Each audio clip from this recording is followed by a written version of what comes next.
Question number 18 से start कर रहे हैं. Sn equal to this and n is a random variable mxt of expectation of e to the power tx1. तो moment generating function फटाफट निकालना है. तो मोमेंट जनरेटिंग के लिए क्या करेंगे भाई, m of Sn of t होता है mn log of mx of t. ठीक है, ये हो गया. तो इसी थ्योरी को अगर आगे बढ़ाते हुए जाएंगे, m Sn of t is mxt, so directly follows.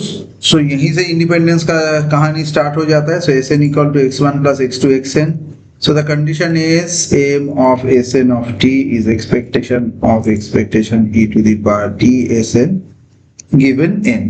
ठीक है. सो इनर एक्सपेंशन को हम लोग अगर लेंगे, सो mSn of t इसी तरीके से आएगा. So this is equal to log of this thing. so that will be the answer in this case.